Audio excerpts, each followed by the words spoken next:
Welcome to InterPartyConflict, the podcast where we answer your questions so you can have the best tabletop gaming experience possible. My name is Gabe. And my name is... and my name is Jeff. Jeff is dying, everybody, just so you know. No, Jeff is actually feeling a lot better this week. He's dying in the same way that we are all dying. We are all... Don't remind me of that, Gabe. We are all taking our inexorable march towards death one step at a time. Wow, way to start the podcast. Hi, everybody. Thanks for joining us. Yes, thank you for joining us. Today, we're going to answer your questions, but first, I have a question for you, Jeff. Yeah, what is that? How are you doing today? I believe I've already answered that, Gabe. Jeez. Gosh. Sorry, then, what did you eat for lunch today? I don't want to bash Wendy's because I like Wendy's, but I had some not so great Wendy's today. You heard it here, folks. Jeff hates Wendy's. Boycott Wendy's. No. Wendy's is pretty decent as far as fast food goes. Yeah, it's not bad. They have square burgers. It's fine. It's fresh, never frozen. Okay. Anyway. Yeah, but it was the Wendy's that's near my work's new location, and there's not a lot of good places to eat where my work is now, and this Wendy's is no exception because it was just everything was just not good.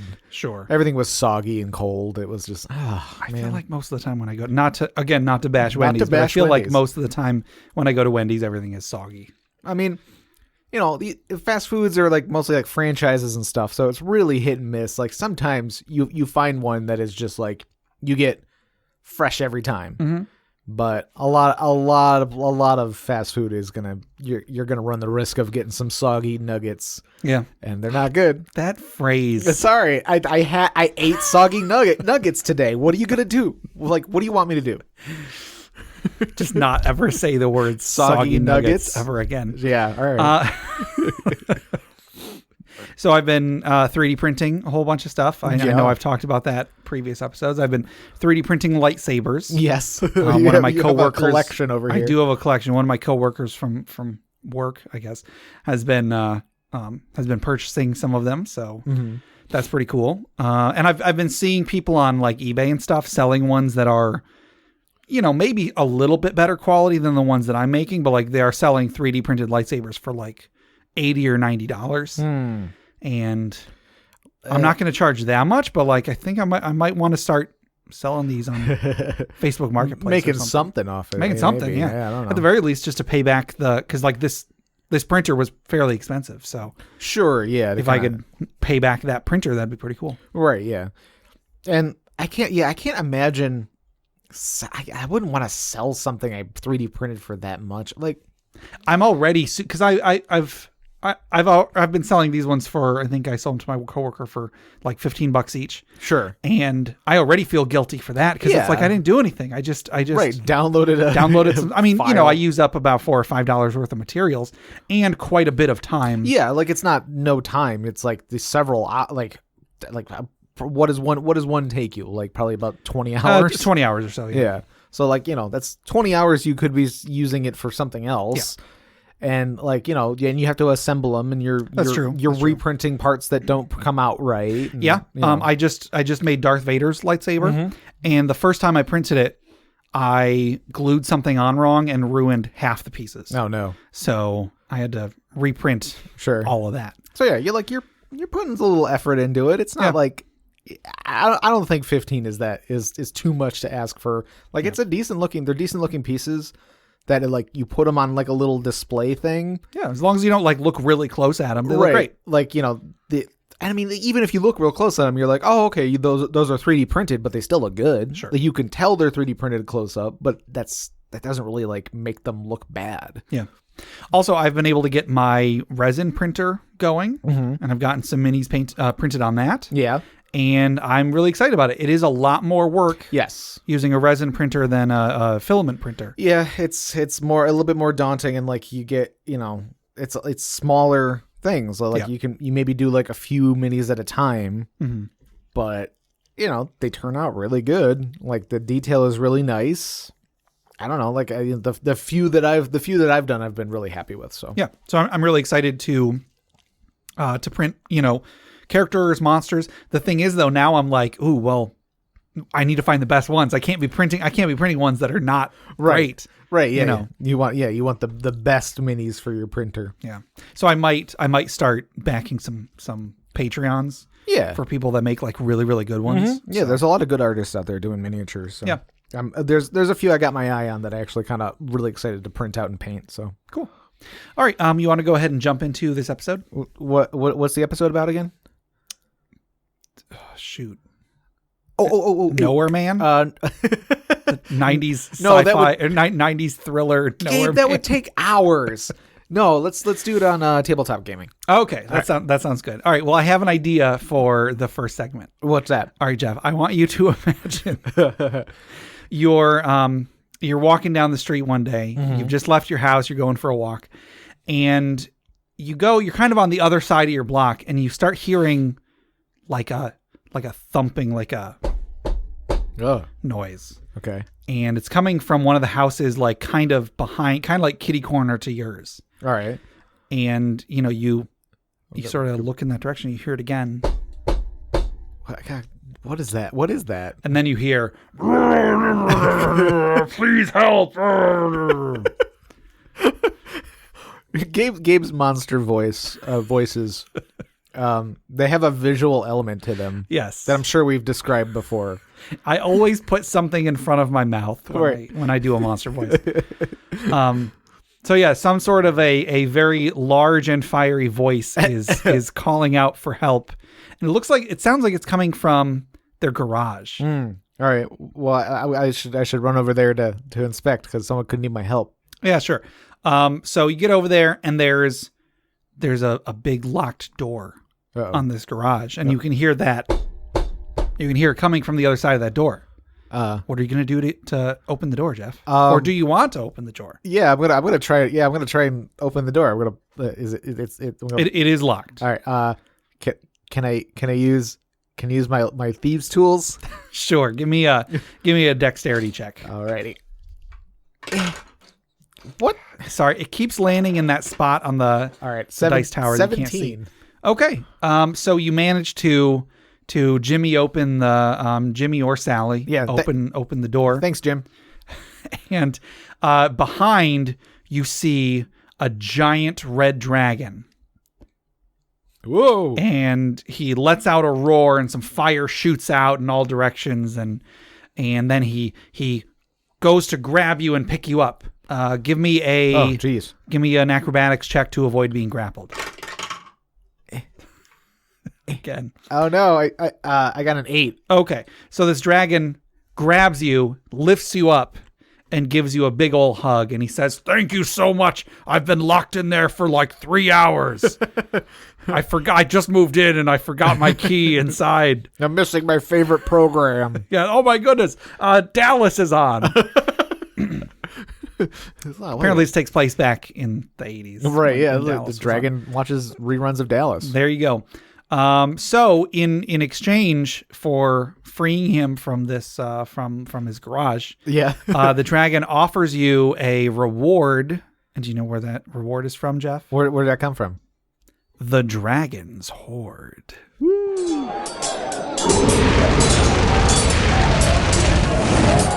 The dragon's reward is from the dragon's hoard. The dragon's reward. Maybe I could have done something like that. I don't know.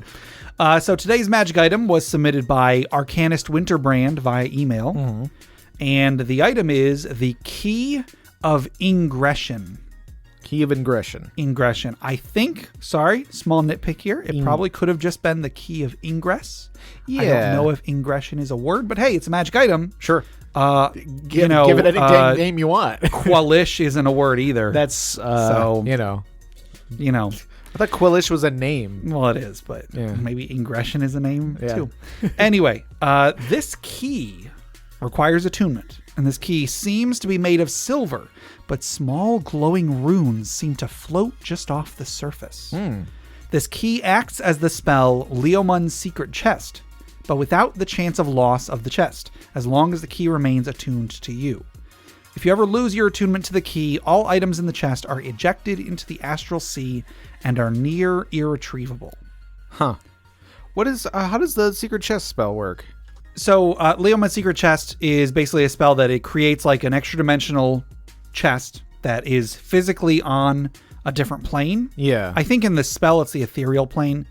I'm not sure if this key means it to also be in the ethereal plane or if it's on the astral plane or whatever. Sure, yeah. Whatever the case. So you have this box. You can summon it kind of at will. When you cast a spell, you have has a material component that you interact with.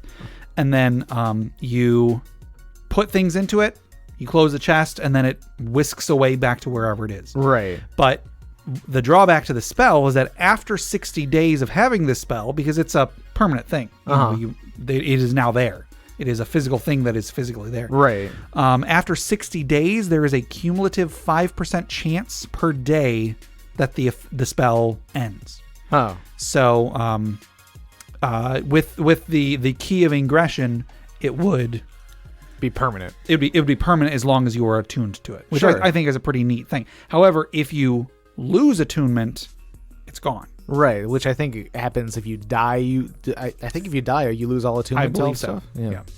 that would make a lot of sense. For that to be the case. Yeah. So if you die, whatever contents you had in there, which would be kind of neat. Like it's kind of neat because it's like a thing that you definitely don't want somebody to have. Yeah. You know, you could put it in there, and it's like, well, if somebody kills me, no one's gonna get their hands on it then. Mm-hmm. Unless they have like incredibly powerful, plane walking magic or something. Sure. I imagine probably some wishes would be involved. Right, yeah. For something like that. At that point, you just wish to have the item or something. Yeah, pretty much. Well, here's the thing. What if there was an adventure where somebody had this key, put some stuff in the chest, put something important in the chest, and then they died. Right. And now you need to resurrect them to get that item back. Right. I don't know if that's how attunement works. If you get reresurrected, does it reattune suddenly to it? Become reattuned? I don't know, but maybe for the purposes of this proposed adventure. Yeah. They need the person's soul in order to like use some form of divination magic to find the item in the astral sea. Sure. And then go fetch it. Like they can't just go to the astral sea and use detect objects. They have to they have to attune the divination spell to the object by resurrecting the person or something. Yeah, I think that could be a pretty cool, kind of neat, pretty cool thing. Yeah, I like stuff that allows like pocket storage, things like the portable hole, bag of holding. What if you put a bag of holding in a portable hole or vice versa? I'm gonna say right now, nothing happens. Nothing happens. Okay. I think that I've said it before. I'll say it again. I think that the whole rips a portal to the rip to the astral plane. Or whatever. It's stupid. That's just to stop people from being like, oh, I put a bag inside a bag inside a bag inside a bag. Right. I'm gonna buy several portable holes. Yeah. And then because they fold up to basically the size of a handkerchief, and just fill a bag of holding full of portable holes, all of them filled with like sand or something. Yeah. Just because if you need a lot of something, it might as well be sand. Sure.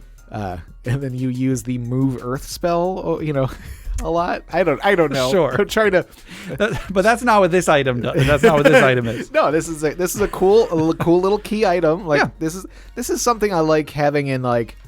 This sounds like a cool mod for like Minecraft or something. Absolutely. You have a key that like creates a chest that you can you can pop into existence anywhere. So like when you're down in the caves and you find some diamonds, you throw down that chest, put the diamonds in there, and you don't have to worry about accidentally falling into lava and losing those diamonds. That kind of thing. Wasn't there a thing in World of Warcraft that an engineer could make? Yes. That was just like a vendor, or it was well, because like now there's access to that stuff pretty easily, but yeah, it was a engineer only thing that allowed you to create like a mailbox, and then eventually it was like there was like a vendor that I think could access your bank as well, I think. But yeah, like but it was a craftable vendor that could like repair your gear and stuff like that. So like you're in the middle of a dungeon. Yeah. Oh shoot, we all need to repair our stuff and get rid of some of this trash that we've picked up. Right. Let's instead of having everybody split up and go back to town and come back again, which could take an hour because there's so many distractions in that game. Yeah. You could just summon this guy, sell all the stuff, repair everything, and go right back to the dungeon. Yeah. I think like I don't know if they still have it, but like the goblin race that was added in a few expansions like was able to summon a NPC that was a bank. Oh, okay. It was just like a hobgoblin guy that would show up and you can access your bank every like hour and a half or something like that. Interesting. Yeah. Just has like a racial ability? Yep, just as a racial thing. I don't know if they still have access to that, but it's been a long time since I've played. That's neat. But like anything like that, yeah, I don't see that being incredible. Like nothing like this is like incredibly overpowered unless your adventure involves like specifically like important items. Like if this was like a One Ring situation. Yeah, and like you have to hide this thing so the bad guy can't get to it. Right, yeah. Like you're not going to give your players access to something like this in that case, obviously. But other than like it being specific to the adventure or the campaign, like this sort of thing isn't going to be overpowered. Yeah. It's just a nice little like, okay, we need to keep a stock of potions on hand at all times. Sure. And we don't want to be carrying them around everywhere and accidentally like, I don't know, do spells like set off potions anymore? Like what? Like Mordenkainen's Disjunction sort of thing. Oh, like there was like that thing where it like destroys all magical items and potions carried by the target or something ridiculous. Yeah. So I don't know. I don't know if there is magic that destroys potions in this edition. For anybody not familiar with earlier editions, there was a spell called Mordenkainen's Disjunction. That was it was a 9th level spell, and it basically created this big, like, it was like a fireball, except anybody caught in the fireball, anything that they had that was magical became non-magical. So like magic weapons become a non-magical weapon. Yeah. A bag of holding is just an ordinary bag. All your potions became just non-magical liquid. Right, yeah. All spell effects on you instantly ended. Yep. All that kind of stuff. It was just like, it was a game ender. Like it was a big FU spell to use on players. Is what it was. Yeah, it's not fun because it's like, okay, all the cool stuff you have not cool anymore. Yeah. It was sort of a jerk move. Yeah. But I think what you were proposing was that if you were afraid of that, you could put certain things in the bag before confronting the bad guy. Sure. So that those would be safe for the time being. However, well, yeah, maybe the key would be, I don't know. Yeah. And it'd be lost forever, Jeff. Well, at least Sauron couldn't get the One Ring. That's true. Stuck in the astral sea. Yeah. Unless he has a way in there, he'd find a way. Yeah, maybe. Anyway, I don't know. All right. Well, I think that's all we got for this magic item. So once again, that was the Key of Ingression from Arcanist Winterbrand via email. So Jeff, if anybody else wanted to submit magic items for us to discuss in the Dragon's Horde, or if they had a funeral pyre story of a character death, or if they had discussion questions for us to cover in our main segment, how would they get those to us? They could send us an email at interpartyconflict@gmail.com or join us on our Interparty Discord at bit.ly/interpartydiscord. That's correct.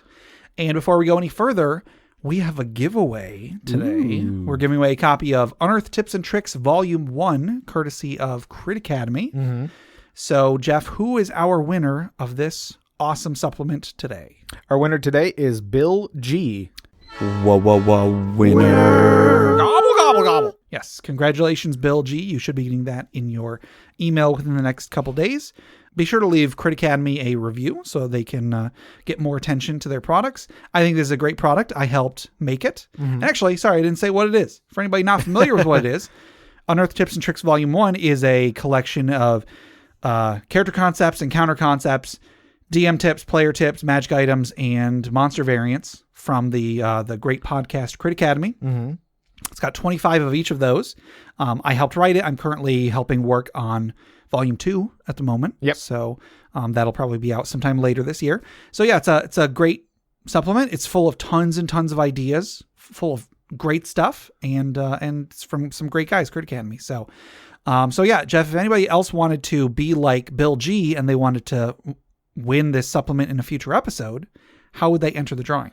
They could send us an email at interpartyconflict@gmail.com with Unearthed Tips and Tricks in the subject line. That's correct. So yeah, like I said, Bill G, please leave them a review. And also if you have any specific comments, you can send those to me as well so that it might influence what goes into Volume 2.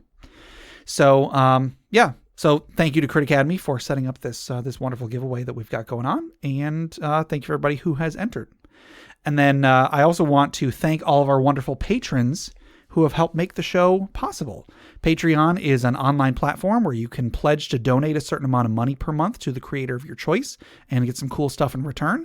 And if you go to patreon.com/InterPartyConflict, we have a campaign of our own. On there, we've got some outtakes. We've got fantasy fiction that I wrote.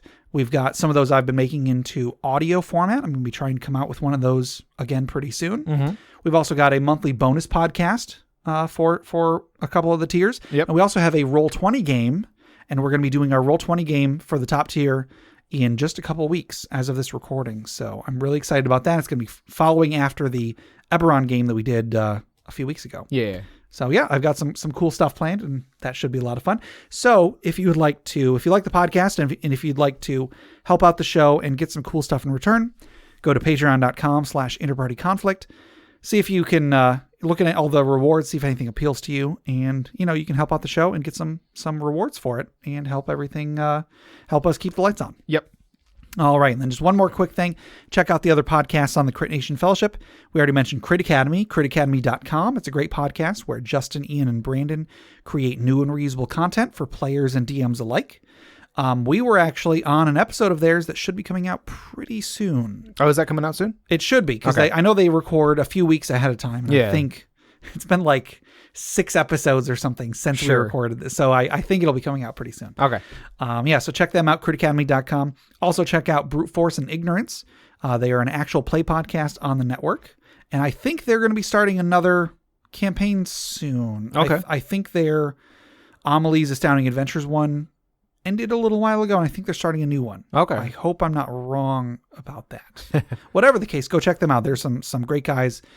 We had a couple of them on. We had Dan and Jake on our podcast a few months ago. Right. So yeah, great stuff there. Check them out, Brute Force and Ignorance. And also check out Garen and Dan on D&D Character Lab. They made characters every week and pitted them against each other to debate whose characters were better. Enough of that. Let's get into some questions. All right, our first question comes from Michael T. on email, and they ask, how much backstory would you say is too much? That's a good question, because I've definitely been there. I don't know if you've been there, Jeff, where you're so excited to start a campaign that you start thinking about your character. Next thing you know, you've got like a 10-page backstory, and you want everyone to read it. You want everyone to know what your character's all about. How much is too much? Well, see, I have a similar problem, but it's not backstories. It's more in the opposite direction of like I think too far ahead as far as what I want my character to do, and be able to do, and like I think like 20 levels ahead, and I'm like, oh, he's gonna be doing this, and it's gonna be great, and he's gonna be this kind of a character, and and it's like, well, you'll never get there because you don't have time to play. So so really, too much is like, I guess, if you're having fun making the backstory, there isn't too much. Sure. And that is definitely the important thing there. Yeah. As long as you're having fun, there is no such thing as too much. However, if you expect anyone else to read it, right. If I'm your dungeon master and you expect me to read your backstory and use stuff from it, 1 page is too much. Right. That's like, I feel like, there was a time in my life where heck yeah, I would eat up a 10-page backstory and so on and so on. But like, that's not me anymore. Yeah. I'm too busy. I love that you're that excited. Sure. But I am not going to read it. Right. It's just, that's a lot of extra work on top of everything else for the DM. So definitely don't do like the full biography before you talk to your DM about your character. Sure. Like maybe go to the DM with like the keynotes that you want to have part of the adventure. Like you said, it's like, okay, I want my character's like sister to be a big driving force in why he's an adventurer or something like that. Like he's like, he like his parents died and he's taking care of his sister and he wants to go out and find a fortune so he can take care of his sister or something like that. Like, that's an important part of the backstory. Make that known to the DM, and because they'll be like, oh, okay, your character has a sister. We can work with that at some point. And important to note, that was like 2 sentences. Right. Yeah, exactly. It's not, it doesn't, you don't have to tell the tragic story of how the parents died, right? And the names of all the henchmen of the evil villain that killed your parents, and Sure, and like what your sister was where your sister went and was missing for several years, and then you found her and reunited, and they're like that. That if you're having fun, write that, fine, but don't expect the DM to be able to fit every detail of that into into the adventure. Yeah. He's got other players to worry about too. Right. We had an episode, I feel like it was a long time ago, where we talked about like how it was basically the same thing, but for a dungeon master when building the world, like how much like history do you try to tell the players about? If you want anybody to actually retain anything more than like a paragraph, their eyes are gonna glaze over. Right. And once the campaign has started, that may be completely different. Once I know your character and once I've seen you play it a little bit, sure, I'll find out. I'll gladly read a few pages about where you came from and so on and so on, because I'm already invested. If I don't even know anything about your character and you're like, here's several pages, read it now, and I'm going to expect you to know these details enough to actually use them in part of the story, I'm sorry, it's probably not going to happen. Maybe some DMs will feel differently, but I guess it's always important to remember that this is a cooperative storytelling game. So like, if you write out like a bunch of details about your character's background, maybe make sure that you're writing it with the idea of like, none of this might come up. Like, it's possible none of this will come up. It's possible you want to change some of this as the adventure goes on. The DM might introduce a character that like might fit better as like your character's like sister type character. It's like, oh, okay, this NPC is more interesting than what I was making up for my character as far as like who he wants to go to battle for. So like, you might want to change a few things. So like, you can have your full written background if that's fun, but like, keep it on hand just so that if the DM, is looking for more information on your character, you have something at the ready. I think I would almost say don't write a backstory until like the third session. That's safe. Because, well, first off, you never know if you're going to even make it past the first session. Your character might die, and then that 10-page backstory is down the drain. The group might fall apart. It sucks, but it has happened to me many, many times. Right. We play one session and then that's it. I'm sure it's happened to other groups as well.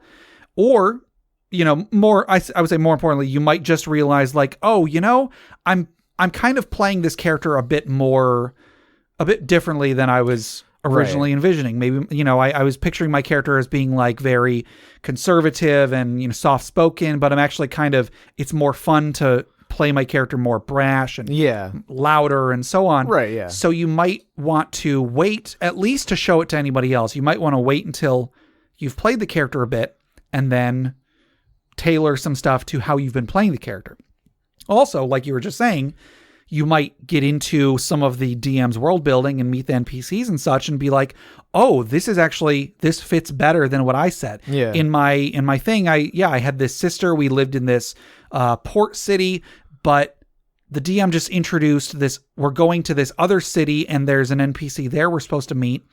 I like that better. Hey, DM, can I say that that's the town I'm from? Right. And this NPC we're supposed to meet is someone I know from when we were kids. Right. And then, boom, you've not only given your character some backstory, but also you've tied yourself into the world that the DM has made. Now, of course, that requires the DM to have already done some work and for you to have read and participated in the DM's world building. Yeah. Should the chicken come before the egg? Who knows? I don't know. But I would recommend check with the DM, see what stuff they do have planned, and then try to build stuff off of that as the campaign goes on. Try to have a bare bones idea when the campaign first starts. Yeah. Like you just did a few minutes ago, a few sentences. Yeah. Of like, this is what my character's general steez is. Yeah, I guess. It's like what's the motivation for adventuring, which is usually what a DM wants to know. Yeah. Like a DM should be asking like, okay, like usually if it's session 0 or the first session is like, okay, why are you guys adventuring? Sure. Part of that should be up to the DM as well, but So like having that just little bit like, well, I'm going adventuring because I need money to help, raise my sister because we lost our parents. Sure. Done. That's it. I would say some things that are more important than like your actual backstory is your character's goals. Yeah. I think that every character should have at least a couple short-term goals and a couple long-term goals. Yeah. And then at the very least, that will tell the DM. The DM can be like, oh, one of your character's goals is to, retrieve a family heirloom from this thing. Okay, that can be the first adventure or the second adventure. Mm-hmm. And then once you've gone on an adventure about your family, then people might be more interested, like, hey, what's your character's deal with your family? Right. And then you can, lead into some of that. Yeah. So yeah, I definitely think you should give your character goals instead of, or at least in addition to backstory. You should wait a little while before really getting your whole backstory out there, just because you never know what's going to happen. Yeah. I would also say in a backstory, you should have some reason for why you know the other PCs. Mm-hmm. Sure, you can all just happen to have met up in a tavern that day. Sure. But it would probably lead to a stronger campaign if in session 0, you all decide, okay, how do we know each other? Mm-hmm. And then, oh, well, I know him from here. I know this other character from this other thing. Yeah. And then once you've worked those out, then starting the first adventure, the DM's, most of their work is already done. Yeah. So what just popped in my head as to like how characters might know each other. Okay. Is the sort of like, oh, you just met up in a tavern someday. Yeah. But it's not like, maybe it's not like as much as like they just all walked in the tavern at the same time one day Sure. and all met each other. It's the first time, like it's the first time meeting each other. It's the first time in the tavern. That's ridiculous. Maybe it's like a Cheers situation. Okay. Where it's a bunch of people who have been to the same bar day after day and they all know each other. And then suddenly like an adventure happens to a bunch of like drinking buddies. Okay. What I'm trying to get at, Gabe, here is what if the cast of Cheers was an adventuring party? Oh boy. Well, I know what our social media question is going to be. Oh yeah. It'll be like well, I feel like we've done something like this, like celebrities. We did characters as Marvel characters or something. I don't remember it was Marvel characters. I don't remember. We did something. We came up with like fictional characters to make a good D&D group or something like that. And I think I'll come up, not for this episode. I will come up with a social media question themed similar to that. Maybe next episode. I think I came up with I can't remember exactly, but it was like Dr. House, Doctor Who. I think that's what it was. It was if you could make an adventuring party out of any fictional characters. Right, yeah. And then Dr. Mrs. the Monarch was my third one. Anyway. Going with your an alternative for the meeting up in a bar thing. Here's an idea I had when you just were saying your thing. What if it's that the PCs all did meet up in a bar last year? They went on an adventure last year and it went terribly. It just went bad. But this year, there's another quest and like things are going to be different. Well, and like whoever the quest giver is, like they're the ones that the quest giver, like, oh, I heard you all knew each other, so I got you all together to go on this adventure. And then all of them are like, oh, I haven't talked to that guy in about a year because he kind of screwed us over last year. They could do like what's the it's at World's End, right? It's just the World's End. The World's End. Yeah, sorry. Because it's the World's End is the name of the bar? Yeah. Okay. At World's End is Pirates of the Caribbean. Oh, you're right. Yeah. That's right. And then This is the End. This is the End is that is a post-apocalyptic movie about Hollywood stars having a party. That's ridiculous. But it could be a like last hurrah sort of thing where like they meet at a bar every year to try and go on an adventure and it just never takes off. And now everybody's like in their middle age crisis. So like this is really good, Jeff. So like the beginning of the adventure is a bunch of middle-aged failed adventurers get together for one last hurrah. They're like, or like they tried it like several years in a row when they were younger. Mm-hmm. and then they haven't seen each other in years. Yeah. And then one of them gets wind of like an adventure that actually sounds like this could be it. We could do this. We could totally do this. And so they got to get the band back together. In their very first adventure, they fought a dragon and the dragon escaped. Yeah. So they didn't get paid because they were supposed to kill the dragon. And now they found out the dragon's back. The dragon's back. Or like they fight like the dragon. Like the dragon's probably old by now. We can take him. That's not how that works. Right. Exactly. Yeah. Okay. I think it's funny that's not what this question was asking at all. Wait, did somebody ask us a question? What? Hold on, Jeff. We're recording right now. Oh, crap. It was how about much backstory is too much? If too much backstory is when you go on a tangent. Okay. For too long. But I think we've come up with some great stuff is what I'm saying. Yeah. So you should still all listen to this episode. Please don't leave. Please don't leave. Yeah, too much backstory. Yeah. Too much backstory is when you've made enough that you are expecting to, like, if you're expecting too much from your backstory, I don't know. Like it's like you really can't overdo it unless you're expecting it to all be there, like in the adventure, like I think that realistically speaking, at the beginning when the campaign starts, you should have one paragraph to describe your character and what all they're about. Yeah. You can have more in the hopper, like you can have more in the back of your mind about what they're doing, but I think that if you've written it down, it should be in a document you can easily edit so that then after a few sessions, you can go back and you can change stuff to fit how you've been playing the character, fit the world you've been playing in, and so on. Yeah. So like a paragraph to no more than like half a page, maybe. Yeah. If you're just, if you're really into it. Right. But like anything beyond that, like, have it be sort of up in the air, have a solid paragraph. And then if you want to go beyond that, have it sort of be like you could take it or leave it. Yeah, and have it expand on stuff you've already said in that paragraph. Right. Don't have it be a bunch of new stuff. Right. Or whatever. Yeah, I don't know. Like 3 pages into your your character's biography, you mentioned the fact that you have a small fortune or something hidden away, and like you bring it up to your DM. It's like, well, I gave you the sheet that said that I have 1,000 gold stored away. And don't get me wrong, like I've written some long character backstories. A lot of the fiction that I wrote, he's still writing one right now. Sorry, ignore my pen scratching. A lot of my fiction that I wrote was a character that I made for a campaign or something that I've just decided to write a whole lot about.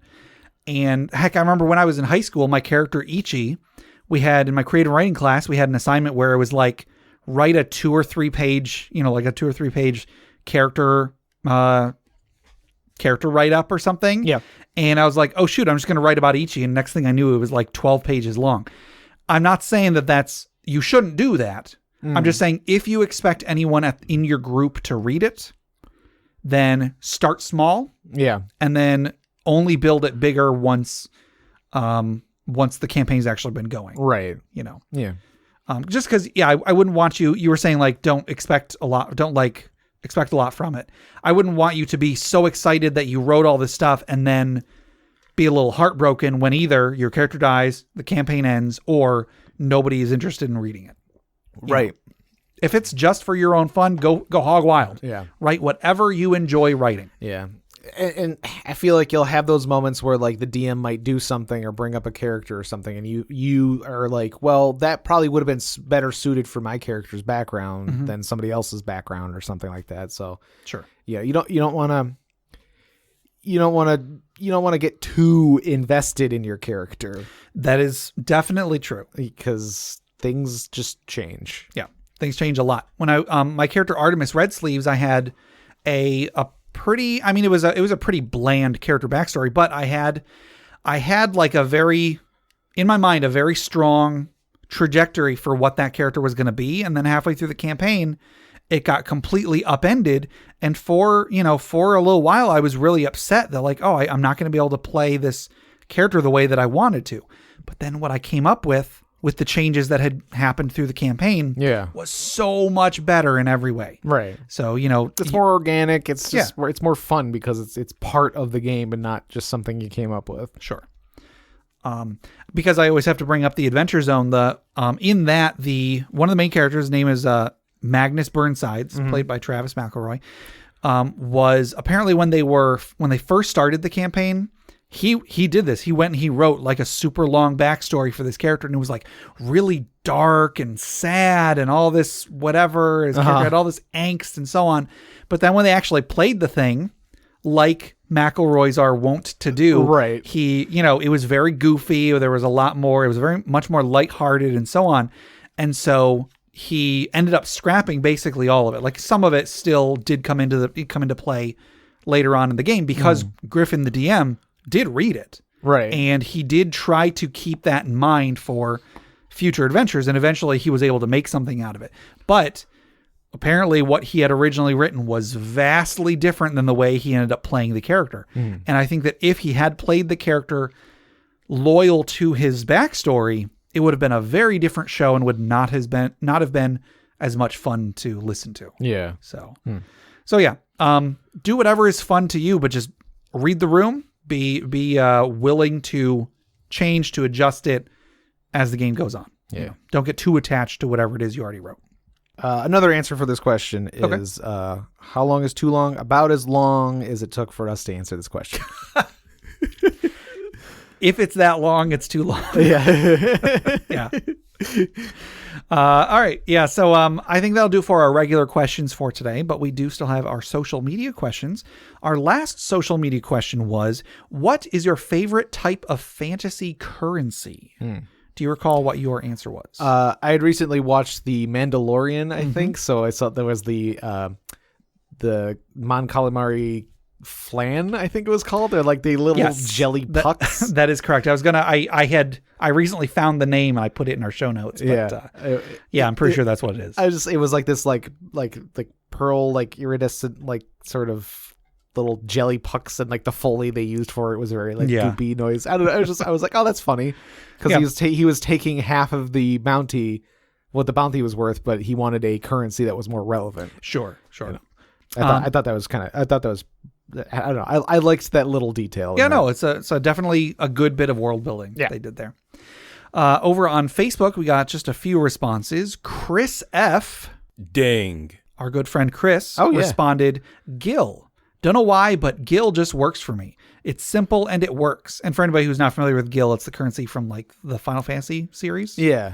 He goes on to say, I hated the D&D 1st and 2nd edition overcomplicated monetary system because nobody used anything but gold anyway. Yeah. And that's a great point, because there's like copper and there's silver, there's electrum, gold and platinum.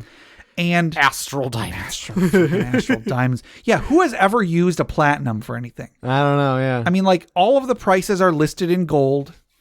They could very easily just be like, oh yeah, a candle is 0.01 gold. Right. And everyone would understand it. You know what I mean? Yeah. Like, I feel like when you think of gold in D&D, like, most of the time you're not carrying around sacks of gold. True. Or at least, like, if you do, it's in bags of holding or something. Yeah.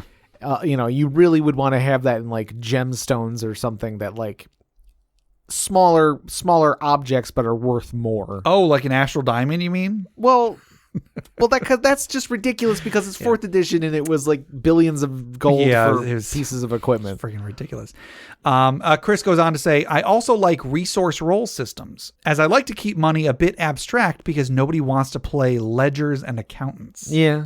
So yeah, we talked about like D20 Modern, I know, had a stat that you would roll, and then if you succeed, you buy the thing that you wanted. Right. And then when you succeed, you reduce that number, or you reduce your modifier so that next time you have less money to purchase with. Yeah, yeah. So that's definitely an elegant system. Like, cause it's like he said, you don't have to keep track of, oh, how many silver do I have? How many gold do I have? Right. You just, my modifier is this. Yeah. So you have a modifier based on your income or something like that. Yeah. Elliot M says, don't know if it counts, but metal shards from Horizon Zero Dawn. I like how it counts not only as currency, but also crafting material for all of your ammo. Yeah. Yeah. I didn't even think of this, but in the Souls games, souls are both currency and experience. Right. Yeah, that's true. So that could, I don't know if I would say that's my favorite. I didn't even say what my favorite was. Well, yeah. I think my favorite is probably iron coin or steel coins from Dragonlance. Oh, right. Yeah. I just think that's really cool. Mm-hmm. Anyway, and that's definitely similar to the metal shards. Metal shards thing. Yeah, definitely. Isla M says karma. And then Eric B responded, "I'm broke." So, oh no. If only Reddit karma could be spent on something. Right. I've had ever since like a few years ago, I've had a lot of Reddit karma that is serving no purpose whatsoever. Fake internet points. Yeah. Justin H says people. Justin, I have to ask what your what business you in, Justin? Souls. Yeah, Charles K responded with souls. Which, souls from Dark Souls, obviously, not real souls. Yeah, but that people, you say. Human resources. He's in HR. I don't think he is, but Sean M says, I don't really have one favorite. I do love imagining the Dragon's Hoard as a variety of currency types interspersed with gems and crafted valuables. And I do too. I think, I love the idea of a giant pile of coins. Yeah. You know what I mean? You get that Scrooge McDuck thing going on. Yeah. Over on Reddit, we only got one. Alistar the Minotaur says, this is from the Warhammer universe, but teeth.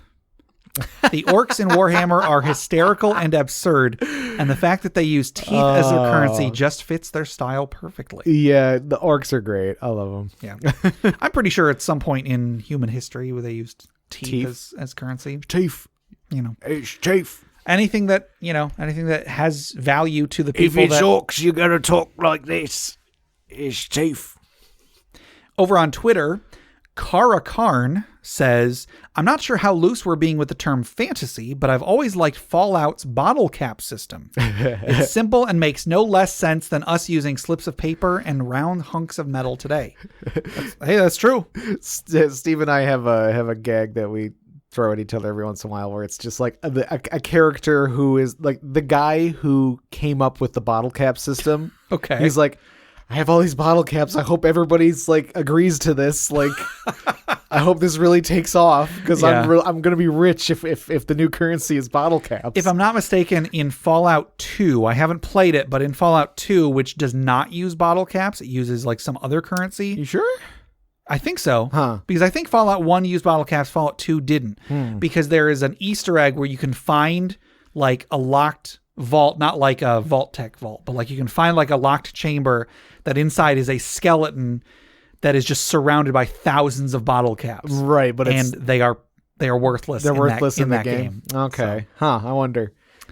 Anyway, because I know in Fallout 3, I can't actually. It might even be 4. I'm not sure. In one of the newer Fallouts, you come across a character who is trying to start credit. Okay. Like he basically sells you a credit card. Yeah.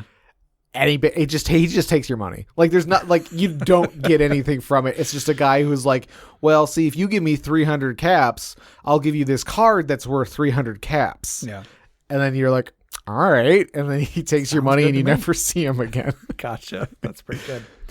That's Carl with a K says, not fantasy, but according to legend, the Spartans apparently used iron bars as their currency to discourage hoarding of wealth. I think that's interesting. Right, yeah, because you'd want to use the iron for other stuff. Yeah, you'd want to use it for stuff. That makes a lot of sense. Yeah, so like, I thought it was just because they're big and heavy, but that makes a lot possibly more sense. There might be multiple reasons, but that like because it's like, well, you're going to want to use that iron to make weapons to defend the rest of your wealth. Yeah, it's like if we stopped using dollars and started using burgers. And then $1 equals one burger. You'd be able to smell rich people. You would. Because they'd smell bad because they're hoarding all of that rotting meat. All the burgers. They've got all of them. And then Roll for Sanity on Twitter says, I have a pet peeve about fantasy currency. The higher the value of the coin, the larger it is, which is exactly the opposite of what it should be.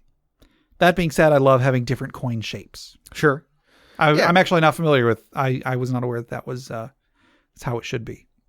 I don't know. Like you definitely want, like, you know, if you have a bunch of money, you don't want it to weigh a lot, I guess. Yeah. I don't know. I don't know. Well, I think the idea is like you're using more and more precious metal to.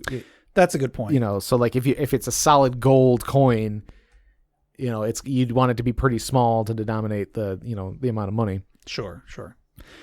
Over on Discord, Adam B says, the money my partner believes I have in my account and what my bank tells me I have in the account. Oh, that's a fantasy. Yeah. I get it. Yeah.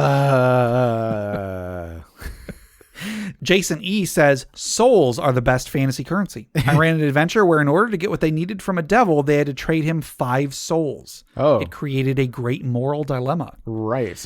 And, you know, we've talked about like the Souls series, like Dark Souls. Yeah, souls are just currency. You got like 20,000 souls. You spend them for whatever. Yeah.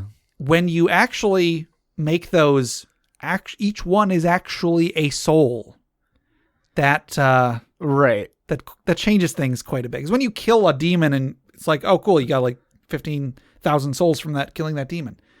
That's a little abstracted. Those aren't necessarily individual people's souls, but are they not though? I don't know. Are they not? Because like I think the idea is like you're killing something that has killed something that has collected souls, you know? I don't know. So like those could be individual souls. It's just they're being collected into one being because because that demon keeps killing other things. Maybe. So if it killed 15,000 individual souls, it could just have those souls. And then so when you kill it. If that were the case, I would recommend that the Soul series put in a lot more bodies. A normal human enemy that gives you one soul. Because there is, unless I'm mistaken, there are no enemies in the whole series that just give you one soul. Huh. It's always like you kill a child, kill a mindless zombie, and he gives you like 10. You kill a kid. Whoops, one soul. Anyway, but I think making it more explicit, is definitely the way to do that. Dustin F says, the gold coins from John Wick. 1 coin will get you anything from body disposal to allowing you into a secret assassin bar. Ooh, I I'm not seeing the John Wick series at all. I haven't seen any of them. No, but like the gold coin system, that's a good boy coin, right? So he's like, you're a good boy. Here's a coin, and you can you trade it in for like a favor, basically. I guess I don't know. Those are good boy coins. Okay, yeah, that's I do recommend at least the first one. Sure. I've seen the second one. I didn't like it as much as the first one. Yeah. And it kind of necessitates a third one at that point. Sure. I think the first one by itself is like such a great movie. Yeah. Okay. I liked the gold coins. However, the vast range of things that a single coin would get you seemed a bit imbalanced. Yeah. Paying someone to dispose of a body for you is a big deal. But then paying that same amount just to get into a bar seems a bit, right? I don't know, a bit weird to me. I don't know. Like, it's kind of interesting because you have to really think about. It's like having one wish. Yeah, it's like you got to make sure it counts. Yeah, I guess. And it's like you get a wish, but there's only one, and you got to be careful because wishes are dangerous because you get what you wish for. Yeah. So if you only got one, you can't have a second one to undo the crap that you messed up with the first one. Wish for more. Just wish for more wishes. Yes. So you use the good boy coin to get more good boy coins. And if you can't wish, that does not make you a good boy. If you can't wish for more wishes, wish for more genies. Steelskin Kupo 84 says, I once built a psionic werepanther, a reflavored were-tiger. Okay, wait. Pause the episode. One more time. Stiltskin Kupo 84 says, I once built a psionic werepanther. A psionic werepanther. Which was a reflavored were-tiger. Okay. Because I know you're thinking, werepanther? Really? Excuse me. Whose whole gig was that he was a gem cutter by trade. He had developed the art of carving his initials into one of the facets of the gem, along with whatever price he had appraised it for. I reasoned that this was how he could establish a brand name and avoid situations where shopkeepers were trying to buy the gem for less money than it was worth to him. I'm sorry, I couldn't hear any of that because my brain was echoing psionic werepanther. Yeah, I think that's an interesting way of dealing with gems in a campaign. You just make a psionic werepanther. Of course, you make a killing that way. Yep. And then E Thompson 03 says gold is just too simple not to use, in my opinion. And Pretorius says Franklin's. Ben Franklin's $100 bills. Benjamin's. Franklin's apparently. All right. And then he had some emojis of dollar bills with wings on them, I think. Dollar bills, y'all. Dollar bills, y'all. All right, that'll do it for last week's social media question. This coming week's social media question is, what is your favorite type of armor? My favorite type of armor. Well, I'll give you my favorite armor from like basically like all of like fantasy gaming and stuff like that. Okay. Baldur's Gate 1 and Keg armor. Okay. Because it was green. Yeah. And it was pretty dang good. And you had to like go and fight these Ankegs and like get their scales and take them to a blacksmith and get them to make it. And it was like, that's pretty cool. Yeah. So yeah, I think it counted as, I don't know if it was half plate or full plate or something. It was good armor and it was green and there was a cool, like you had to go and earn it. You had to like fight these monsters to get it. Sure. So I remember that from the first Baldur's Gate game and I like that a lot. So, I guess type of armor. I mean, you can define this however you want. So, but no, I'll go with the Ankeg armor from Baldur's Gate 1. Cool. My favorite is probably, do you remember in Shackled City, there was this one picture of a woman that was basically wearing a bikini and then her arm was, no, not that one. Right. The full plate armor that is just a bikini top. Half plate, Jeff. Oh, I'm sorry. Because half of her arms were covered. Right. Of course. No, that's awful. Probably my favorite, I would have to say, is banded mail. What banded is? Banded is when you've got like strips of either metal or something else. It's like the Colossus like kind of look. Kind of, yeah. Yeah. Because I think that I don't like the look of chainmail. Sure. I understand historically or whatever what its purpose was. Right. That's cool, but I never like how it looks. I never want to see somebody wearing chainmail in a game. I just don't think it looks cool. Like a full chainmail thing. I don't know. Like having like a chain shirt underneath like plates and stuff can be cool, but like, you know, like if it's fully chain armor, I think it's kind of boring. Yeah. And then like plate mail, if it is realistic, I don't think looks cool. Sure. There's just so many freaking plates everywhere. Right. I mean, I understand its purpose. There's plates everywhere. But like some of them are dirty. We didn't even wash those. This one's got food on it. But some like dried cheese or something. Ugh. It gets stuck on there. But aesthetically speaking, I really like the look of banded mail. I think it looks pretty cool. Yeah. Also scale mail. Scale is cool, but a little bit less so. I think banded mail is better. Yeah. I always like the aesthetics of like a cool hide armor or something like that. There was a PlayStation 2 and Xbox game, I think, called Demon's Stone. It was a D&D like hack and slash game. Okay. There was late in the game, there was a boss that was a big red dragon that when you kill the dragon, the next level you can buy red dragon armor for your fighter. Nice. And so he's got armor made from the dragon that they just killed. I think that's pretty cool. Yeah. Anytime you're wearing the thing that you just killed. I mean, it's a little morbid. I guess, but in fantasy, like dragon scale armor, that's the coolest. I mean, it's cool, but I don't know. Not my thing, I guess. Yeah. So yeah, hopefully some listeners out there have some good responses to that. Yeah, or like the mountain dwarf armor or something I forget. It was like exotic armor. Oh shoot! It was called turtle armor. Oh yeah, and it was a thing. It had to be made specifically for dwarves. Yeah, and it had basically had like shields all over it. Right. Even like both arms just basically were two giant shields. Right. And it made you count as one larger size category when you were wearing it. Yeah, you had like 5 foot of movement or something ridiculous. Yep. Like, yeah, there were like these exotic armors. I forget what book they were in. They must have been like in some third party Races book. Of Stone, maybe? Mercenaries, probably. I don't know. Mercenaries. It was probably in Races of Stone. Maybe. I don't know. Yeah. So hopefully we get some cool answers from our listeners. Yep. And I think that'll do it for our questions for this week. But before we close out, let's sit back, let's relax, let's take a deep breath. Let's remember those who have come before us, who have maybe given their lives so that we may have a better world to live in, as we toss another log onto the funeral pyre.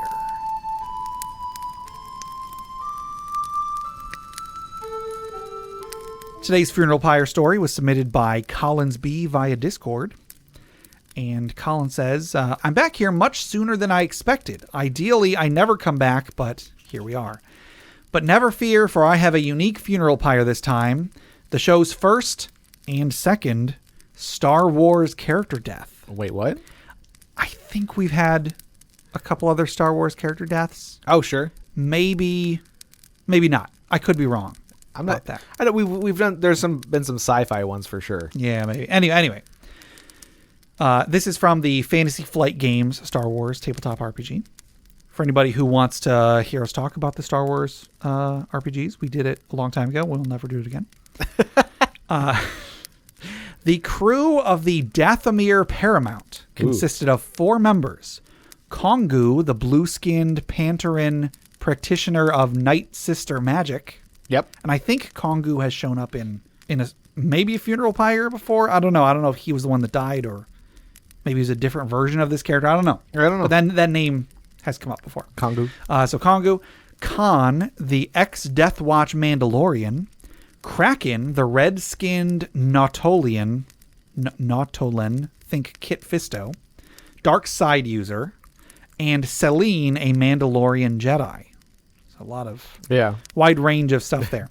The party was meeting a contact in a cantina on level 1313 of Coruscant when they were attacked by a lightsaber-wielding Jedi hunter.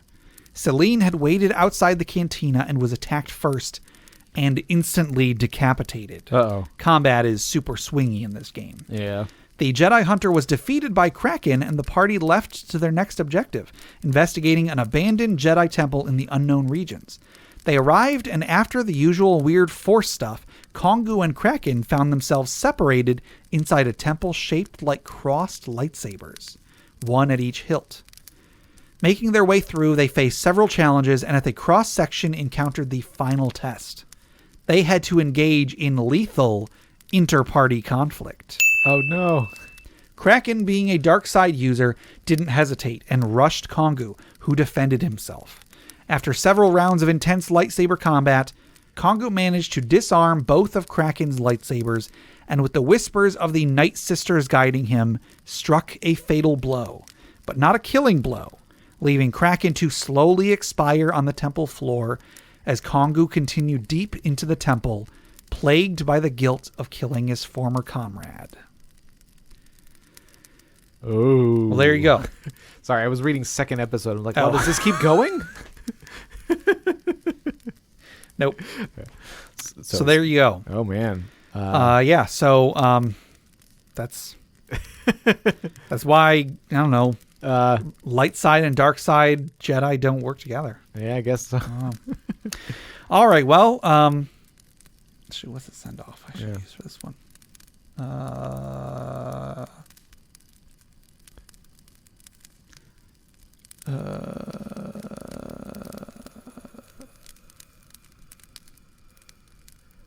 Okay. It's not going to be a funny one, but all right. So let's raise a glass or maybe 2 glasses in memory of Selene, the Mandalorian Jedi, and Kraken, the Nautolan dark side user, as they think to themselves, I am one with the Force and the Force is with me. Clink, clink. Oh, no. Okay. Sorry. That's fine.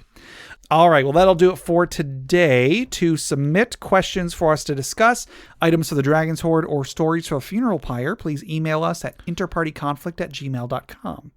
For show notes, links to media mentioned on the show, and running lists of questions and magic items, go to interpartyconflict.com. You can join the discussion on social media. You can find us on Facebook. We're on Reddit. We have our Interparty Discord at bit.ly/interpartydiscord, or we're on Twitter at InPartyConflict.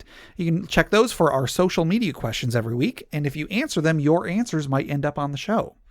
Find us on the podcatcher of your choice. We're on iTunes, Google Play Music, Stitcher, YouTube, anywhere you get podcasts, really. Please rate, review, subscribe, or just tell a friend. We would love some word of mouth advertisement. That would be awesome.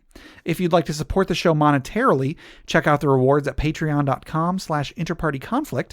We have a few different tiers, so anything you can spare, even $1 a month, would go towards making the show better, and you'll get bonus content for it. Jeff, tell us about FriendQuest. FriendQuest is a YouTube channel where we play video games. Yes. Speaking of video games, check out my side project, the Arcade Memories Podcast. If you'd like to submit anything for the podcast, you can record it and send it to me at arcadememoriespodcast@gmail.com. Also, head over to bit.ly/InterPartyConflict to take a short survey about our show. What you like, what you don't like, etc. And just for taking it, you'll get 2 free printable board games courtesy of Mary and Tom over at hollandspiel.com. And our music is made by Boxcat Games from Nameless the Hacker's RPG. So, Jeff, until next time, may the Schwartz be with you.